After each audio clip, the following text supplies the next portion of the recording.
This is John Francois, the Senior Instructor at Archangel Technologies. Welcome back to the Pistol Report. Before we get started, let's do our 4 rules of gun safety. All firearms are always loaded. Don't put your finger on the trigger until you're on target and ready to shoot. Know your target and what's beyond it. And don't let the barrel of your firearm point at anything you're not willing to destroy. Now that we have that, the last video we had, we talked about shot placement, the terminal T. We already discussed penetrating trauma and the ways that a bullet stops somebody. Now we're going to discuss how to apply those lessons. First, there's something called a controlled pair. A lot of times in the old days they used to call it double tap. Well, that's just a figure of speech that means 2 rounds in rapid succession in the center of mass. And that's a term that you're going to hear a lot, and it's something you need to know. The center of mass means the center of the largest piece of the target you can see. So on this silhouette, this cardboard, the center mass would be right in the middle of that circle. If someone you're engaging only has an arm sticking out with a gun in it, the center of mass would be in the center of that mass you see sticking out. If it's just their head, it would be the center of the head. That mass, the center of it, that's the center mass. Now back to controlled pairs. It's just 2 rounds in rapid succession, center mass. And with that, we go on to what they call a failure drill.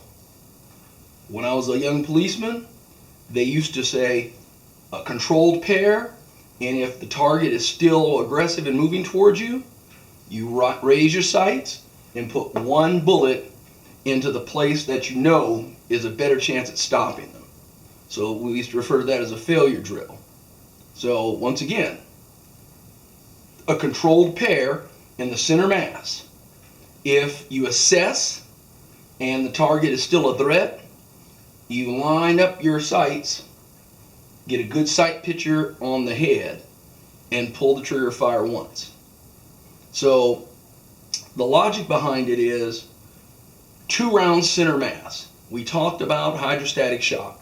We talked about the signal that bullets send to the brain to let the brain know that something's injured you. So in a person, if you can double that message to the brain, then you have twice as many chances of all the things we talked about. Rapid drop in blood pressure, instantaneous traumatic shock, and depending on where the bullets hit, you even have a really good chance at disrupting the skeletal system, and maybe a bone will fail and cause the person to stop. So the controlled pair, it doesn't matter the distance, but when we train, you do not want to try to make a shot at the head from any more than 7 to 10 yards, because a pistol is not that accurate when people are moving, even if it's a static target. And that's what we practice, is using a static hostage target to practice the headshot. So there's another failure drill for those who are more advanced, because when we started this video series, we said we were going to do things for beginners and people who are advanced.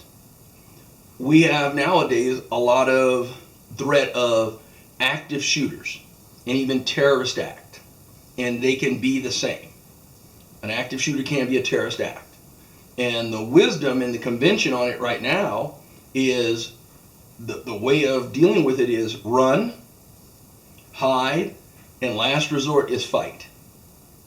Well, if you're encountered with that threat, sometimes the people are wearing body armor. And so the second failure drill I'm teaching for the advanced people is what was taught to me when I did emergency services team in the United States Air Force. And that was aim right at the pelvic area, right at the belt buckle or lower. Ride your recoil up, and when the pistol gets to the center of mass, as you go up, you pull the trigger again. Ride that recoil up and shoot to the head if the threat is still there. It's very effective because If the person is wearing body armor, now you're shooting below the lower edge of the armor, which will have a penetration. And if they're not, even better, because now you're going to hit center mass with your second shot. And if the target is still a threat, the third one is the failure drill, where it's putting a bullet into the brain.